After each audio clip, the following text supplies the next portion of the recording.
Hello and welcome to How to Win the Lottery 1992. My sister is 1 year old. I'm Joey Lewandowski. It's your boy Shreds. Shreds, we are talking about the second Cormac McCarthy. Feels like in as many months, but it's not. It's several months apart, but yeah, there's a tight turnaround for this. Yeah. All the Pretty Horses. The Border Trilogy. Border Trilogy. Book number 1. Yeah, it's interesting because I was thinking when I was reading it that we could have done a trilogy, like a very tight module of just the Border Trilogy. Would we want to do that, though? I mean, it'd be good, but it feels samey, or is it not? Yeah, I don't know. I mean, I've thought about that with things like My Brilliant Friend, the Elena Ferrante thing, or like other categories of literary fiction that have that are like series, because normally series are part of genre fiction. Yeah. And not so much with literary fiction, but there are a couple of literary fiction series, and this is kind of like a genre/literary hybrid crossover, kind of like it is a genre thing. It is. You know what I actually kept thinking when I was reading it was, when you think of Cormac McCarthy, do you think that he could have written like a suburban novel? Oh, like could he have written it at any point a novel that just takes place in the suburbs, or is his style dependent on sort of the mythic sweeping of the West? I don't know. Did he exclusively write Western stuff? No, I mean, because I think I've only read the 2 for the podcast and plus The Road. I think that's all I've ever read. Right. The Road is kind of Western, but kind of not. It's a different thing, but yeah. I mean, I guess there are elements of No Country that's kind of suburban. I guess so. And The Passenger and Stella Maris are not. They're not, I wouldn't call them Westerns. But he's known for Westerns. Yeah, and sort of his style is high, I would call it high Western. Like he's very dedicated to poetic descriptions of landscapes and environment. I think not funny is the wrong word, but the funny thing about this book, I was telling you when I started, is that it feels like a Western from the 1800s, but it's 1949. You can go down the street and get a breakfast at a diner. There's buses, diners, there's airplanes. Yeah. But it's just 2 guys who are like, we're going to be cowboys, 2 kids, or the 30-year-old Matt Damon in the film adaptation. Was he 30 when they did that? That's terrible casting. Mm-hmm. And I think Elliot from E.T. was like 26 or something. Henry Thomas. Yeah. Who would you cast in these roles? I mean, I guess they'd be like 16 or something. I guess they'd have to be nobodies, right? Yeah. I mean, I guess you could do like several years ago when like Timothée Chalamet was like 20, but you wouldn't want him. You need like a rugged kid. You would need so a really good one would have been young River Phoenix. Oh, sure. River Phoenix around the like pre My Own Private Idaho, post Stand By Me, like in that space. What were we just watching?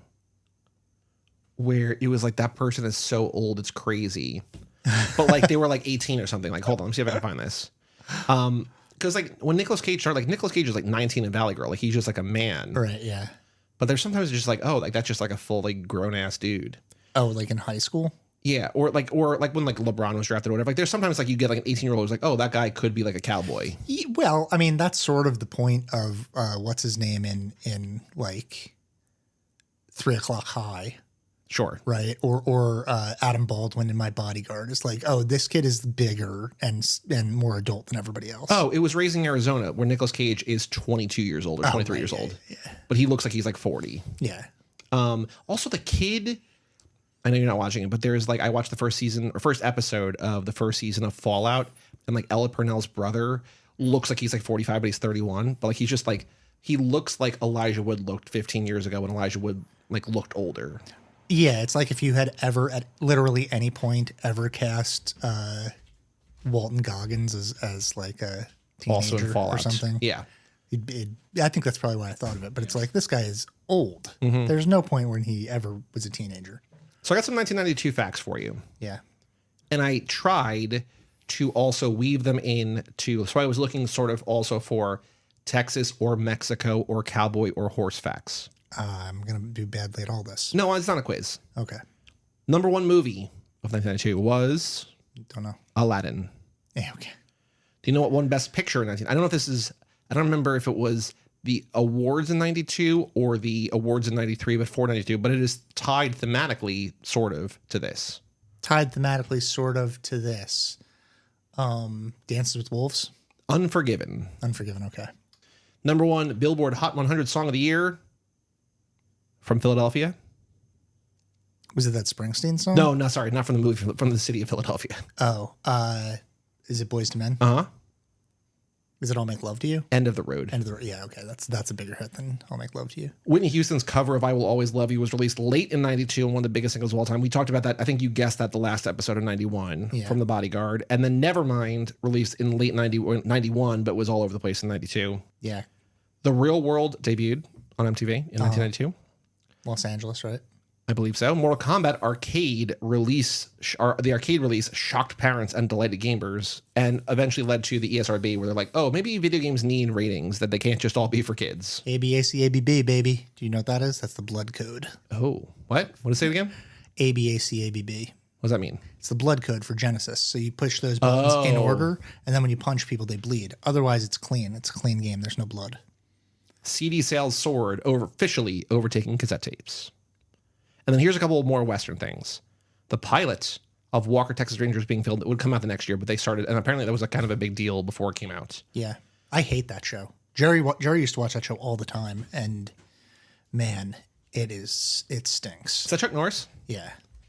But before he was the meme. Yeah, but after he was already Chuck Norris. Right. He was in all those action movies in the 80s. Well, it feels like they're like, oh, Chuck Norris is doing a TV show. Like, that's a big deal. Yeah. Equestrian sports, horses. Sure. Big at the 92 Barcelona Olympics. Show jumping, dressage, and eventing featured heavily. Germany dominated, but the U.S. team had a strong showing with horse Welton Envoy inventing. Cool. And then Western wear was resurging because country music was huge. So a lot of cowboy hats. Is this the Billy Ray Cyrus era of country? Yeah, I think it's Garth Brooks also. Garth Brooks, Billy Ray Cyrus, right? Is your mom country music? No. My mom? I thought not a country music, but I thought she was into country music. No. She went to a rodeo once, and I have a photo of her standing next to a bull, and she is so terrified. It is the funniest picture. She's just like faking it, like she's having a good time, but on her face, there's just this mask of absolute terror. Margaret went to a rodeo. Margaret, did you stand next to a bull? No. No bull. Was there a bull there? Oh, yeah. Steers and bulls. And Steers and bulls. Bucking broncos. Bucking broncos. Could you have had your picture? Bustin'. Was there photo ops for anything? Not like with the animals, but I was like right up against the gate, so I got some good photos. Wait, mutton busting is like bucking broncos, but for kids on sheep, right? Yeah, the kids ride the sheep. Very cute. Right, lamb. Yeah. Yeah, it's very cute. Mutton. The Yeah. 4-year-olds. Okay. That's all the 1992 facts. Try to get a little bit more cowboy. I don't know what, I guess Trainspotting, I'll go do some UK facts next time, maybe. Our next book, Trainspotting. Yeah, I don't know. You can yeah, there's lots of train spotting. Heroin facts? Maybe I'll do the facts for train spotting. Wow. I'll do some research. I'll probably forget, and then we won't have any facts. We've had a real clear delineation in work where it's like you pick the books and then I do everything else. So this is throwing a monkey wrench into things in the way that I approve of. Yeah. That'd be like if Joe's like, no, I got the research. This one. Like, hold on, wait, what? You're going to do what for the what? Okay. All right. I think my first note, other than I like this book a lot, I still think that 2 books having read for this podcast, it's still funny to me that like reading his books sort of implies you have a working understanding of the Spanish language. Yeah, I like that too. Because it's like, I like that they're not in italics, that it's not written in italics when it's written in Spanish. Yeah. Because it's just saying like, it's not, especially in this case, because they do go over into Mexico. So it's not treating Spanish as though it's a foreign language. Right. It's treating it as just the parlance of like 1 or 2 times they're just like, oh, I like practicing English. Like we're going to speak in English here. But like other than that, it's just like, no, they're speaking Mexican. They're speaking Mexican. yeah, they're Jesus speaking Christ. Mexican. Yeah. We had a good run. We had a good run on the show. Podcast's over. No, See you but later. like I like that it's just there's sometimes an entire page of dialogue which is just in Spanish. And like I took Spanish in middle school and I tried to learn it again when I went to Barcelona and did not really stick. But like I know maybe about like 30%. Like sometimes maybe more than that what's in this book. But like a lot of them just like I don't know. When I was a kid, I grew up largely in the back of a restaurant where there were many, many Mexican employees. And there was one guy whose name was Hercules, and he spoke a dialect. He was from Mexico, but he spoke a dialect of Spanish. It may not have even been Spanish because all the other guys were just like, I have no idea what that guy's saying. I don't know if he's speaking the same language as me. I don't know if it's an accent. I don't understand anything. Well, it's not the same thing, but like when I studied Spanish for like close to a year before I went to Barcelona, they're like, oh, that's Catalan. It's like different thing. I'm just like, Yeah.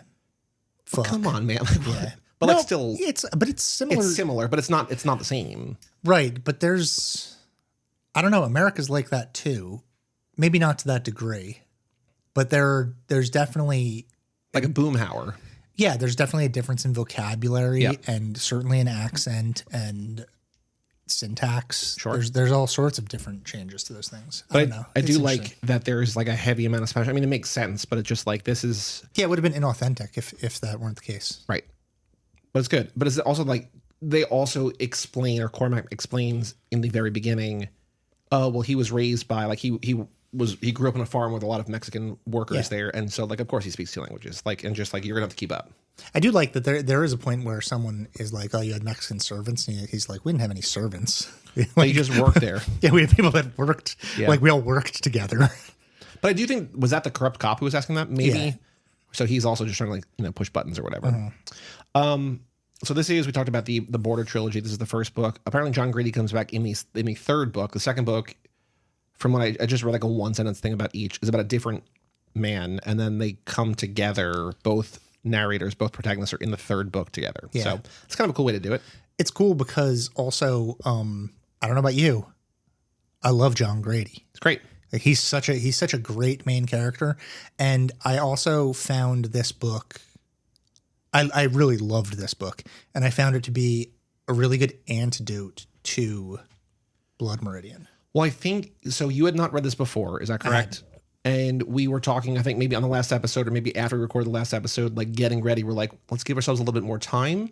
It's going to be a difficult read, and it's not like easy, but like it's very approachable, and the language is not difficult, and it's difficult in that it's like Cormac McCarthy, and like he's like talking about things and like writing in his way, but I kept waiting for like, okay, when's it going to get like tough? And like, it doesn't. kind of doesn't. It's fairly straightforward. There's barely any plot. I mean, if you had to describe the plot, it would go very simply. A boy is going to lose. Their family's going to lose the ranch. Yep. So he decides to leave. Yep. He decides to go to Mexico, and he brings his best friend with him. When they're going on the way to Mexico, they meet up with this kid named Jimmy Blevins, which is probably not his real name.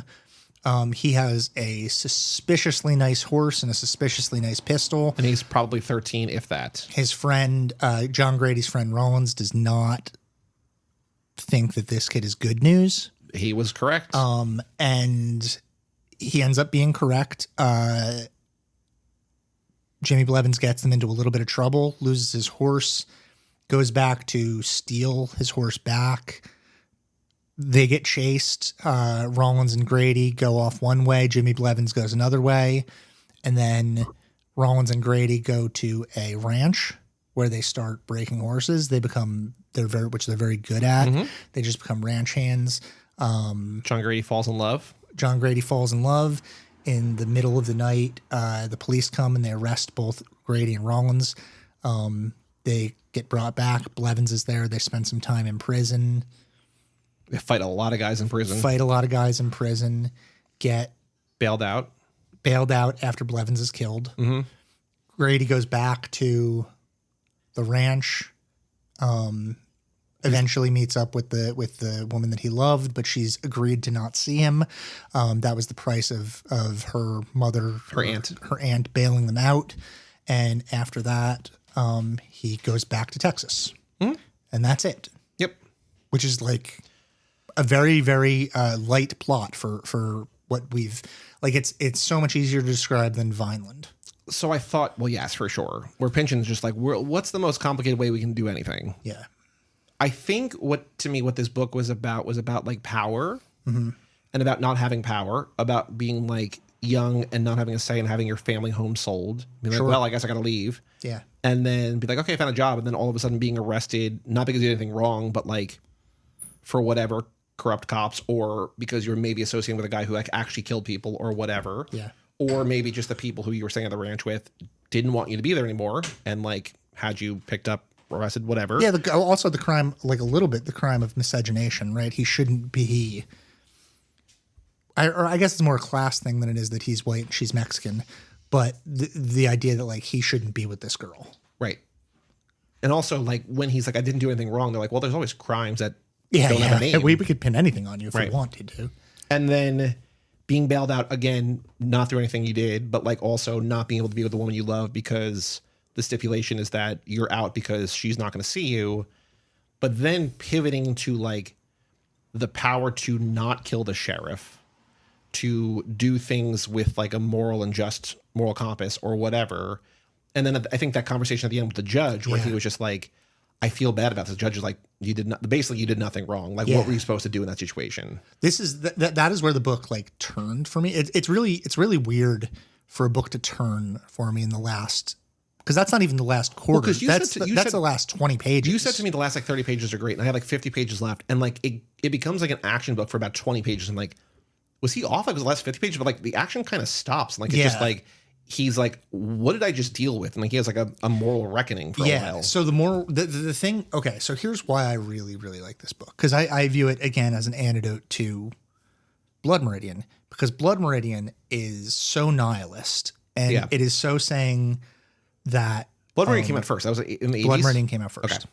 And Blood Meridian feels like it's saying, I think Blood Meridian came out first. Let's do a quick find out on that. I'm pretty sure. Well, we know when this book came out. We've got The Orchard Keeper in 65, Outer Dark, Child of God, Suttree, Blood Meridian 85. Yeah. This is the next book he writes 7 years later. Okay. All the Pretty Horses, then The Crossing 2 years later, and Cities of the Plain 4 years after that. So like he does the Border trilogy over a span of 6 years. Yeah. But his book immediately following Blood Meridian is this book. So Blood Meridian is dealing with the absolute indifference of nature and systems to morality and to brutality, and the idea that humans are kind of just like a part of the blood and bone being thrown into the machinery.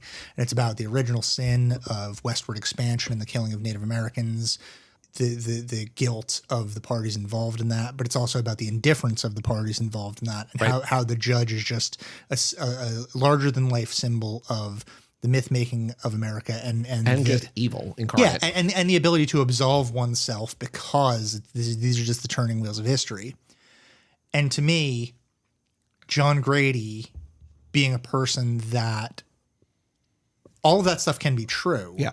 But the antidote to that is actually people saying, okay, but we can actually fight back against that and make the world a better place if we do take personal responsibility for our actions, and if we do feel the moral weight of the things that we do, and if there is guilt around violence. And I think it's also like not even about the guilt thing, but also when Alejandra's like, I promised my aunt, he's just like, we could just not rely on her money. Like we could just do our own thing. Like I already lost my family home and my family and whatever, right? Like I'm already on that road. You can just join me. She's like, no. She's like, I promised. Yeah.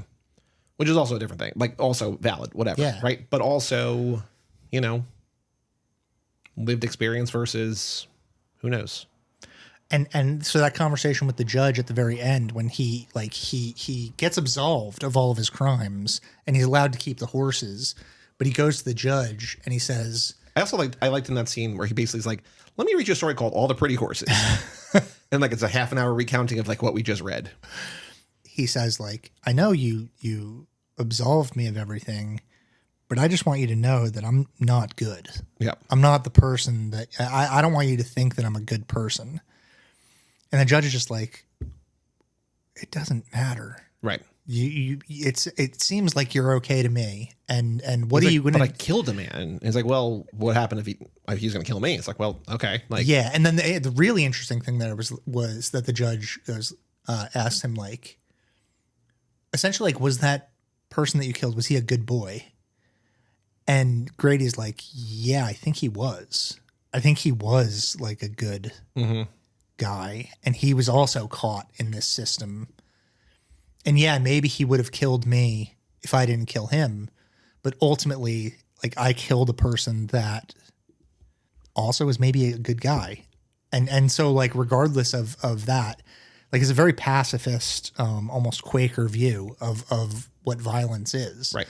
It's so the opposite of Blood Meridian. There is then weight to everything that happens, rather than there Right. being no weight to anything that happens. It's interesting because he So in Blood Meridian, there's like no weight, but a lot of things happen. This is a lot of weight, but very few things happen. yeah. And it's interesting because he also like he does arguably a pretty bad thing, which is that he leaves the captain with that group of people that might kill him. But also, it's just like, well, that guy fucked me over, so like whatever. Yeah. In the words of Liam Lynch, whatever. Yeah, whatever. I don't know if I fully understood. Like, why was he bringing the captain with him for so long? Was he trying to He's just a figure? hostage. Was he just trying to figure out what to do with them? Yeah, because he was running, and he assumed that there were people chasing him. So I think he was just using him as a hostage. I mean, he Okay. refers to him specifically as a hostage Right. at one point. But it feels like at a certain point, just like cut bait, man. Like just like let him. Yeah. And it's interesting too, because I think I've talked before about my there's a certain type of character that I have a serious distaste for. I may have talked about it in the last episode. And that character it's Joe Pesci in Goodfellas. It's right. Jeremy Renner in The Town. Who brings nothing to the crew, but it's just there because he's an original guy. Yeah. And he's always, it's like, you know that he's going to be the thing that fucks everything up. Right. I guess like Blevins is a little bit like that in this, even though he doesn't actually do anything terribly wrong. But Rollins knows. Like right from the second that he meets Blevins, he's like, this guy is going to be. That's not that kid's horse. And this is going to be the thing that like gets us in trouble on this trip.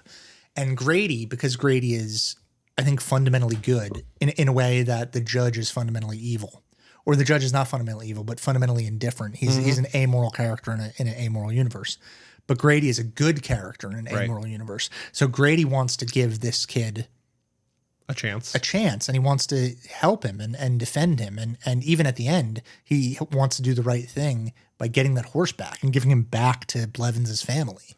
Even though like he should realize, like he's also maybe a little too naive that like he's probably not, like he just heard the Jim, like when they say that Jimmy Blevins is like this radio minister, it's like, the kid just took the name from it, but he still thinks like that must be his father. That must be his family home. Or just that's a possibility. And if there's a possibility to do the moral thing, then you have to chase that moral thing down and do it.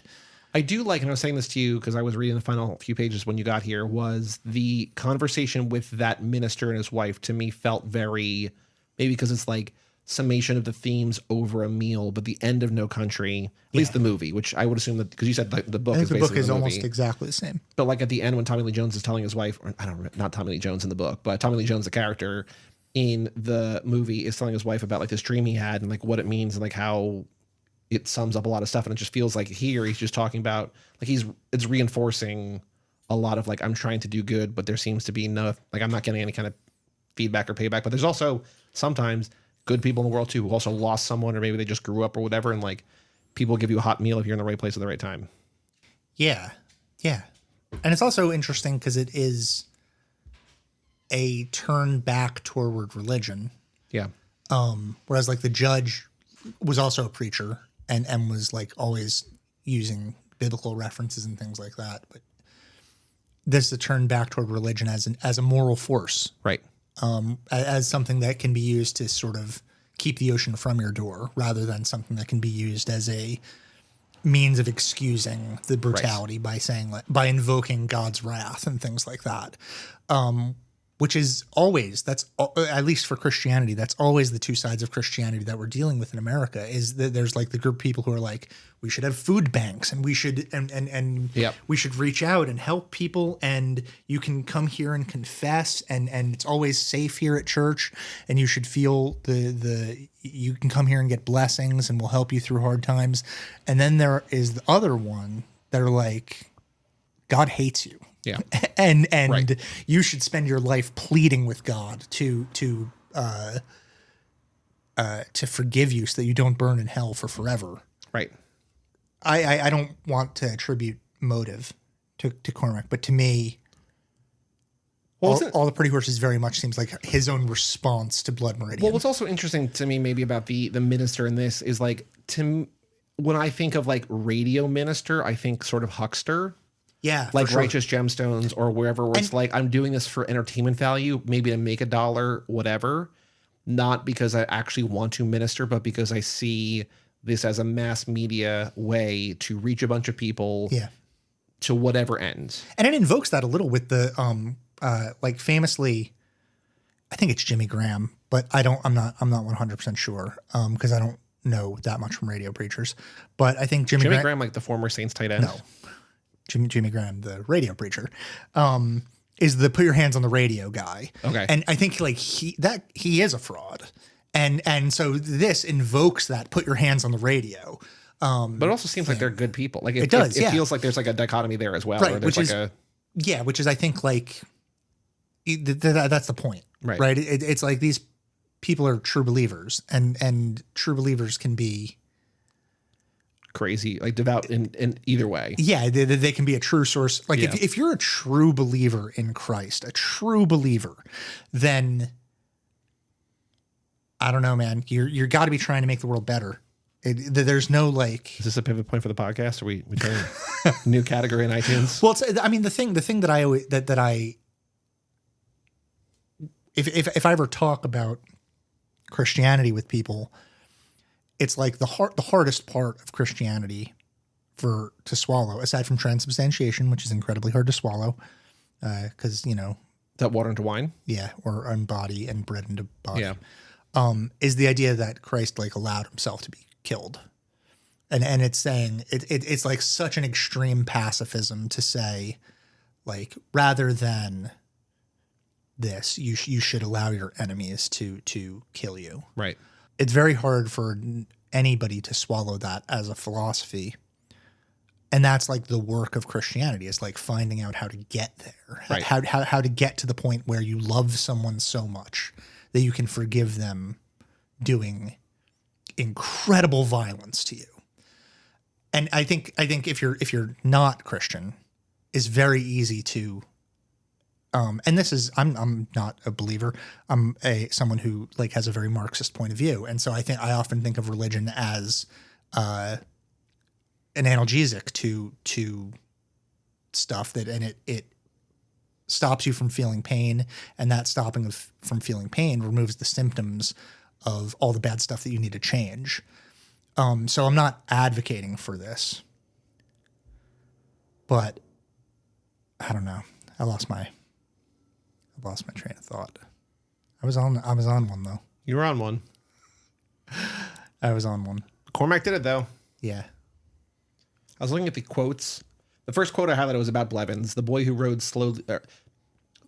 rode on slightly before him sat a horse, not only as if he'd been born to it, which he was, but if he were begot by malice or mischance. Maybe this isn't about Blevins.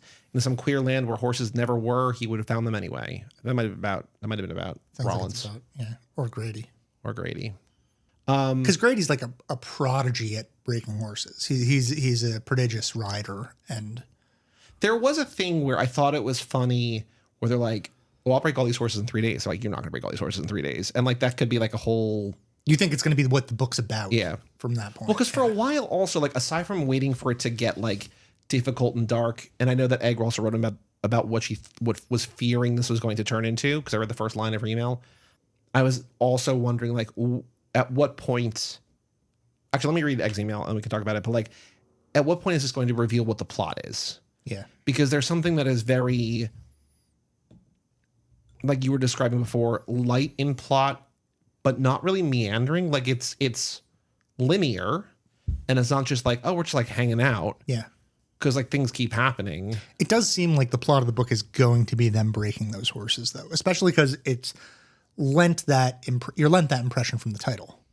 Yes, and also I think what I thought originally was they leave the farm, they leave the ranch that is being sold, and it's like, oh, this is gonna be like a road movie or whatever, right? It's gonna be them on horses doing a bunch of stuff, and then they're there for like a while, and it's like, oh, are they gonna stay here? So we have an email address, lottery@cageclub.me, and Egg wrote in Meg's reaction to all the pretty horses. I like that each section of this was almost another genre. There were at least mostly self-contained. Even though each chapter led into each other, they felt like they could all stand on their own as short stories. I found this book way scarier, this is the line I was talking about before, than it actually was, because I kept thinking it was going to pull a blood meridian and someone was going to get raped and then smashed on rocks. Yes. Yeah. And it gets weirdly violent for a little bit. Like it's a prison. It becomes a prison movie. Yeah, you hear it kind of obliquely. You're like, oh, he like smashed my face and knocked out my teeth. And and he has to get all those stitches on his face. But it's almost like background noise. Like even when he gets shot, it's just like, well, he knows he got shot and he fell down, but like there's not like, he just like, it's like, oh, I see the entry wound, the exit wound. And like, I'm going to brand it with my pistol and I'm going to just like. Yeah. It's funny when he makes him take down his pants in the courtroom though. Son, there's no ladies here who wearing clean trousers. There was a magic to this book, Egg writes. It made me forget I was afraid of horses for a bit. That's right. I forgot that Meg's afraid of horses. Yeah, I forgot about that. Oh, that's very funny. You're allergic to horses. I'm allergic to horses. She's afraid of horses. Yeah. Margaret allergic to horses. It made me forget that I was afraid of horses for a bit and think about how fun it could be to live that life. Yeah, there is a way that it would be fun. It's interesting to think about this book side by side with Mao 2. I had a better time reading Mao 2, and I think that's because I like DeLillo more in general. That is directly because of you. Maybe. I mean, you introduced him to her. They're such distinct. They have such distinct styles that I think you're probably, you're not going to like them equally. She says it's not that McCarthy pales in comparison, it's just a matter of taste. This book holds up and does what it sets out to do. Like, I don't think that I would have liked this book any better or worse if it was paired with a different book. All in all, a book that I liked a lot better than the last McCarthy book we read. Not even calling it by its name. Well, it wasn't paired with Mao 2. I mean, I guess kind of. But I was thinking, so when you originally pitched the series of ideas, or like the series of 90s books, the whole thing, the modular, like a decade, each decade or whatever, my original thought was a book set in each year. Right. Because this book comes out in 1992. But it's set in 1949. And Vineland is 1990, but it's at like 84 and like the 60s or whatever. And I think that there is, if you wanted to, we could also, not that if you want to, but whatever, but like it would be harder to do, but to find a book set in each year, because I feel like books about the 90s is a very different thing than books written in the 90s. Yeah. Right. We could do we could do a whole module that's just period books about the 90s. Right. But that would be hard to be like period books about 1991. Right. But you could do, you could find period books about the 1990s, sure. Because like that's part of it where I was not expecting books about the 90s where you're like, oh, we're reading like 90s books. And it's like, oh, that's a certain kind of thing. Yeah. Everyone's listening to Nirvana. Right. Which I don't want. But it's just funny how not 90s this is. Like this is, but it's got to be reflecting an attitude of 1992. Well, I think both, especially if it's winning the National Book Award that year. I think this and Vineland are both like in their own eras or what they're talking about. Their protagonists are like, we don't belong in this current era. We don't belong in a world like post World War II. We just want to be cowboys, or we don't belong like we are someone who like jumps through windows to scam a government check or whatever. I don't like that the new windows break safely or whatever. Right. It's like the 60s were fun. 84 sucks. Or the 1800s are cool, but 1949, like even though this kid was born, like he's 16. Like it's not like he like lived his life in like cowboys. No, but there is this idea, and I think that this holds up for the 90s a little bit too, where the Southwest of America, and probably less all the time because of globalization, the internet, etc., feels kind of timeless. Yeah. And DeLillo talks about this in Point Omega, about how time moves more slowly in the desert. Right? Maybe because you have a closer visual relationship with geologic time because you're watching rocks transform rather than watching landscapes transform because of, growing trees and things like that. You're actually watching like rocks that are still for millennia and are only shaped by wind and rain. And sometimes that takes 2,000 years for them to change at all. Right? So he's saying that, in the desert, you have a different relationship to time. And I think that that's absolutely true. And it's why Westerns as a genre, even neo-Westerns, they haven't changed that much. When you look at something like, what's the Taylor Sheridan movie? Hell or High Water? Hell or High Water. Yeah. Right. When you look at Hell or High Water or No Country for Old Men, like those are very much modern Westerns, or even I guess the Coen brothers are making Westerns a lot of the time, even when they're not making Westerns. No Country, but I think that what makes a Western, like there's like I think a clear delineation between good and evil. Yeah.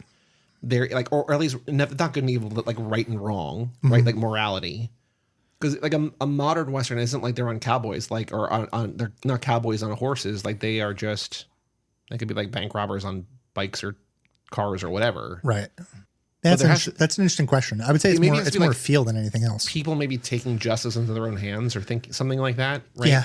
Where like Llewellyn is like the whole point of No Country is he finds a bunch of money, he just like feels bad, or maybe it's like that's like the moral guilt or whatever. He's just like, that guy asked for water, I should give him water. Yeah, and he gets caught because he's doing the moral thing, right? And that sets a mousetrap style thing going after him. Poor Llewellyn, man. Yeah, well, what does he say when he wakes up? He's like, "Oh hell," or something like. I'm fixing to do something stupider in hell. So I think I mean, like just westerns. I think maybe because they are at their core not as a negative, simple. Yeah, they are almost always good. Like even a bad western is just like, that's fine. Yeah, and you can always, like McCarthy, you can always rely on the landscape to do a lot of the work for you. Mm-hmm. Like there was the worst movie of the year so far is a Nicolas Cage movie called Gunslingers. Okay, it's a western. For the entire original run of Cage Club, my co-host over there, Mike, was just like, I want Cage to do a western. I want Cage. He never did a western. And he's done like 2 or 3 in the last couple of years, and they've been pretty bad. Maybe one of them was good, but like it's not been great. I mean, The Surfer is kind of a different kind of western, but Gunslingers is like a pure western, and it's awful. But it starts with like this like aerial landscape vista, and we're just like, is this gonna be really good? And then it's not, but it's just like it tricks you into like, oh. Again, what you're saying, nature, like we're setting this in an amazing place. It's like, well, that's all you got going for you. Well, I remember when I read one of those books about the 90s independent film, like it may have been Rebels on the Backlot. I think it was probably Rebels on the Backlot. There's an interview with Billy Bob Thornton in it because Billy Bob Thornton made this movie, All the Pretty Horses, coming off of Sling Blade? Sling Blade. Yeah, it was the next movie that he made. And so I think he's making it with Miramax. And they hired him to do it. He's a hired gun. He did not write it. I don't think he wrote it, but he directed it. And when he was talking with them about it, he was like, "I want you to know, I'm not the type of director that does like sweeping vistas and things like that." And they're like, "That's cool. We want you for you, not for this." And it's like, motherfucker, this is a sweeping vista-esque movie. Like, hire someone that's going to do the sweeping vistas. Well, have you seen this movie or no? Yeah, it's not good. But I think it's not good and not Billy Bob Thornton's fault. But it also feels like casting Matt Damon and Penelope Cruz and Elliot from E.T. as like leads all 10 years older than they should be. Yeah, you have to have kids. They should be kids because the moral hazard of kids doing this stuff is a lot different. So this comes out in 2000. You see that Blevins is played by Lucas Black, famously of Tokyo Drift. How old is he at that point? Well, certainly not 13. No, but he's playing a high schooler, but he's like 26. So he's probably 20 playing a 13-year-old, which still he's younger than Matt Damon, but he's not like a kid. Yeah, and he would play that role because he's also the kid in Sling Blade. Right. Yeah. I still have never seen. I haven't seen. Oh, Sling Blade's great. I believe that it is, but I don't know. It's great. Sling Blade's really good. One teacher showed us a clip one time, and like I still have in my head like French rotators. Mm-hmm. Yeah, and just like that's been in my head since like high school maybe or middle, like whatever. Yeah. I don't remember what class that was, why we watched that, but like that's been in my brain. Billy Bob Thornton is a really good writer, and he hasn't written anything in a very long time. Feels like I know that he was in a season or two, but like he should like write a season of Fargo or something. Could be good. Yeah. Have you seen One False Move? No, I think I own it though. Cause I think that's a movie that either you told me was good or I heard it was good. It's a Criterion release. Oh, really? That's a Criterion release? I think so. Wow. Yeah, that's a great movie. And Billy Bob wrote that. It's like a neo-noir. That's a really, really good crime movie. Yeah, it's a Criterion movie. Yeah. Wow. I did not think that was a Criterion movie. Yeah, and I own it. Holy shit. I haven't watched it yet. Yeah, that's a... Bill Paxton, Cinda Williams, Michael Beach, Billy Bob Thornton. Yeah, I love that. So he wrote that and just acted he wrote that, yeah. And he, like, wrote movies in the 90s, but then he stopped after, I think, Daddy and Them. I don't even know what that is. Daddy and Them is a family movie that he did after All the Pretty Horses, and it has Ernest is in it. Oh. Yeah. Jim Varney. Yeah. Cool. Also not good. But it's like I think it's a terrible title. But I think he quit like writing and directing movies because they never let you do what you want. Right. Unless you're like Harmony Korine making movies for like $800,000 and you can slip it under the budget. Or you're a David Fincher or somebody who like has carte blanche. Yeah. But the amount of people that can do that, and even David Fincher didn't have that until recently. Right. Yeah. Tough. Yeah. Anything else to say about All the Pretty Horses? There's something I don't know that I have anything all that smart to say about it, but there is something about quote unquote breaking horses Yeah. as being Taming them. yeah, it's about westward expansion in some way and like man dominating nature Yeah. in a way that feels like a omen of a future. Because also this reflects the future of No Country for Old Men, because at the very end he's like, this ain't my country anymore. Yeah. I don't know where I'm going, but I'm gonna, he's gonna go find a place that's his, I guess. And what was the last thing I highlighted? He rode with, no, it's not that, but he rode with the sun covering his face and the red wind blowing out of the west across the evening land, and the small desert birds flew chittering among the dry bracken, and horse and rider and horse and passed on. Their long shadows passed in tandem, like the shadow of a single being, passed and paled into a darkening land, the world to come. And they rode off in the friscolating dusk light, right? Mm-hmm. That is like, it's never as clear as right then how accurately Wes Anderson and Owen Wilson were parodying Cormac McCarthy with Owen Wilson's character in Royal Tenenbaums.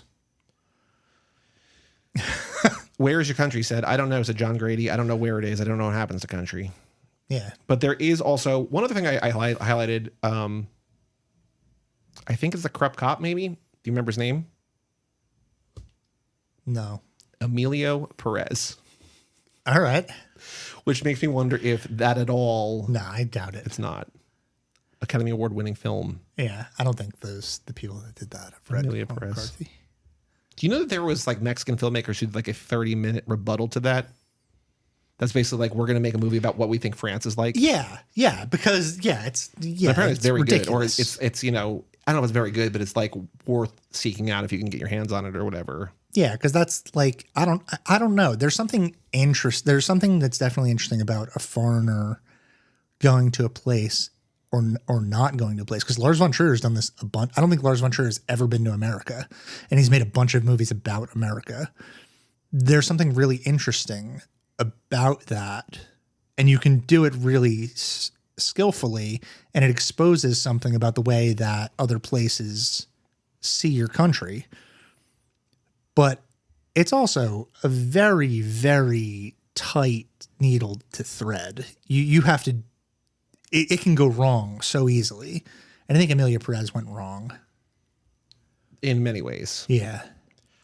I did really like when he's looking at the bridal party and he says,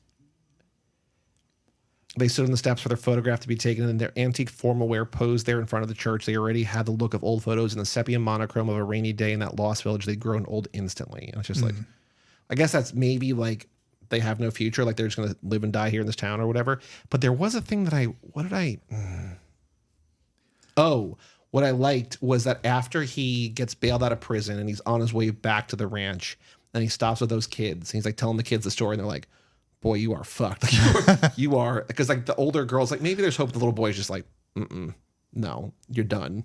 He's like, why am I done? It's just like, she doesn't have permission. Like, what are you supposed to do? Yeah. And I think there's something very like, I think literally laugh out loud about like the innocence of babes. Or like he's like on this grand quest, like refine his lost love, and then the kid's like, bro.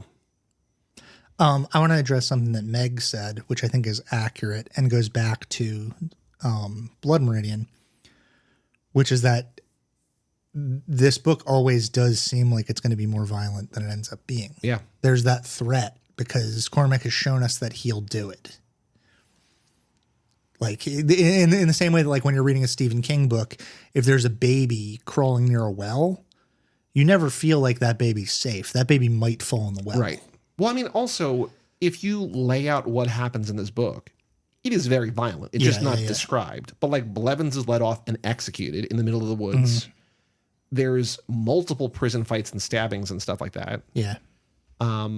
There's the shootout at the end when he's got the hostage. Like there's a lot of like violence and gore and brutality. Yeah. It's just that instead of dwelling on that, he's dwelling on other things. Yeah. And it's got this horse girl last name. All the Pretty Horses? Yeah. It's like so like. Yeah. But that line's never said in the book, right? I don't think so. I kept waiting for it. Where like Rollins is like, yeah, I know you love Alejandra, but I love all the pretty horses or something like that. Do you know that one Letterboxd account that gives things 5 stars or half a star based on whether or not they say the title? It's very good.